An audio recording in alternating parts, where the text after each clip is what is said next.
Never forget that no matter how nice she looks, no matter how friendly her eyes look, you look into her eyes, they sparkle, and you see her, and it makes your day. I know that feeling. When it gets right down to it, it's like hailing a cab. At the end, they throw the flag up, and they tell you how much you owe them. And they'd like a tip with that, please. Boys, never forget that. And in this lecture today, boys, I want to talk about money. Women want your money.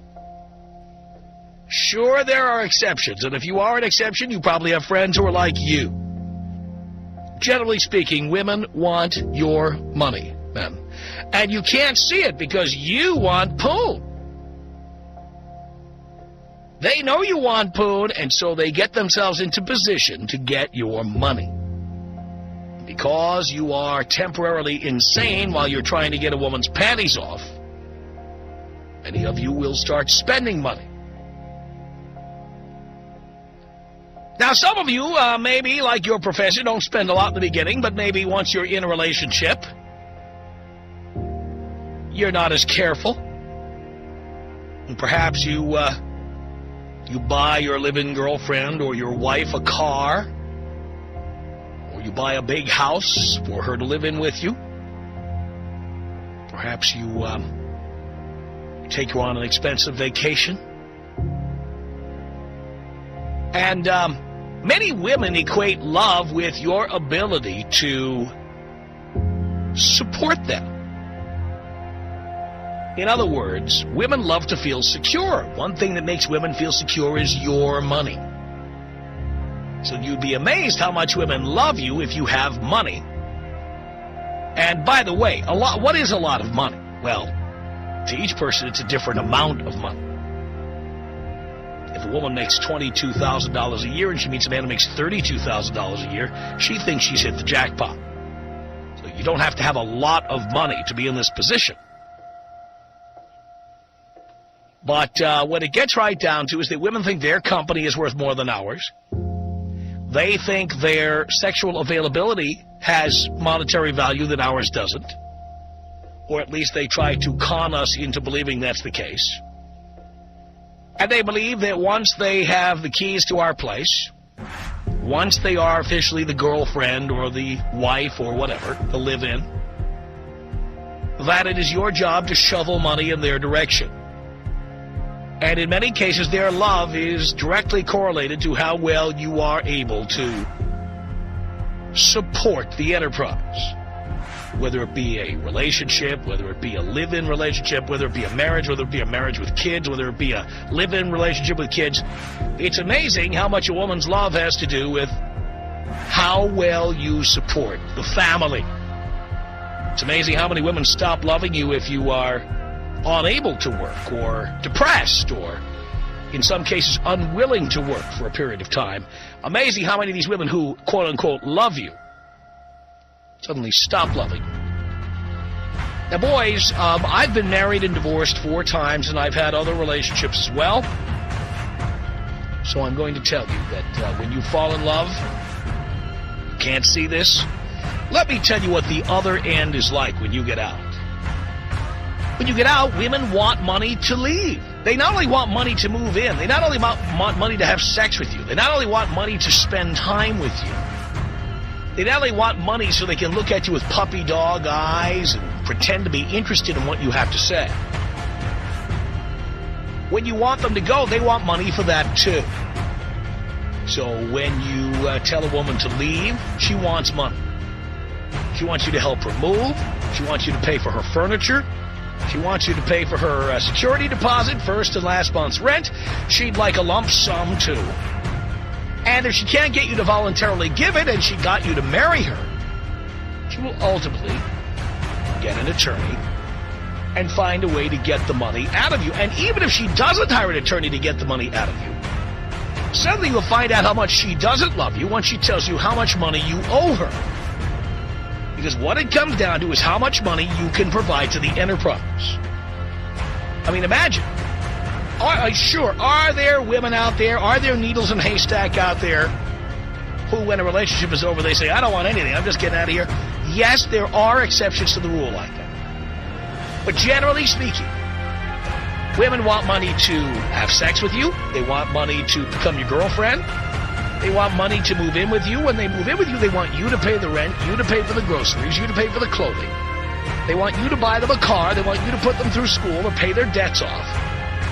They want you to pay for the wedding. They want you to pay for their kids, provide them sperm, provide them cashola. And then when you want them to leave, they want you to pay them to leave. That's the way this works. And the reason I have been having this on my mind is because I was thinking back on a previous relationship with someone who was funny and lit up my life just to see her come into the room. She was fun, she was funny, she was energetic, she was wonderful. And it wasn't until she left and told me how much money she thought she ought to get that I realized there was no love going on there at all. It was just somebody who wanted money. And her love was directly proportional to how much money I would provide.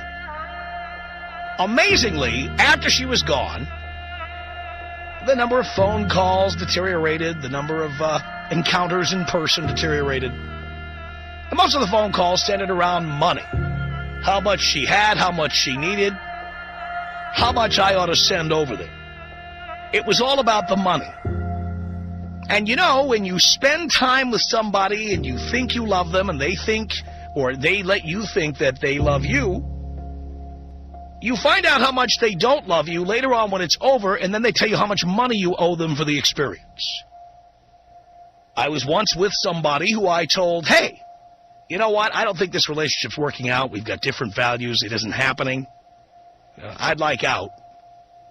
And all of a sudden it turned from love to, here's how much money I want. But it can be quite an empty feeling when you find out how somebody just wanted money.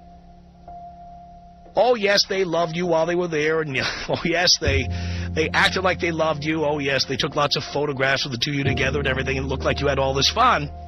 But the reality is, underlying it all, they want money. When you meet a woman, you must remember that no matter how friendly she seems, no matter how funny she is, no matter how good she makes you feel, physically, emotionally, mentally, whatever, somewhere in there she thinks that she's being hired for an occupation. This is an employment position.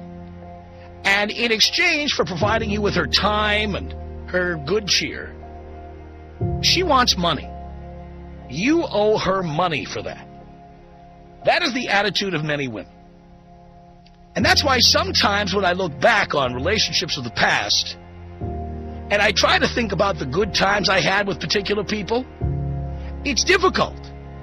Because after the relationship was over, you find out just how much of it was about money. How much they want, how much you should give them, how much they're entitled to, how much their time is worth. Women have talked about, I gave you the best years of my life. Yeah. Like they got nothing out of it during the time you were together. Like essentially you were renting their time and that had value and therefore they want your money. Every once in a while I think back on women I've been with, women I've dated, women I've lived with, women I have married. I think back and I try to think back on all the good times we had. Sometimes I look through old photographs and see some of the things we were doing and saying, God, that looks like that was fun. Oh, I remember this. I remember that. But then every once in a while you're jolted into reality because, like, you look at the person's face in the photograph and you're saying, well, wait a minute, when it was all over, she boiled it down to dollars and cents. She pretty much had an amount in mind and she started telling you what the amount was. So all that time you thought you were having fun, it was like hiring, not quite a hooker because it's more than just sex, but it's like hiring an escort for a long period of time. And in the long run, women feel they should be compensated for the time they spend with you. As you go out with women, date them, have sex with them, never lose sight of that, boys. Never forget that no matter how nice she looks, No matter how friendly her eyes look, you look in her eyes, they sparkle, and you see her, and it makes your day. I know that feeling. When it gets right down to it, it's like hailing a cab. At the end, they throw the flag up, and they tell you how much you owe them. And they'd like a tip with that, please. Boys, never forget that.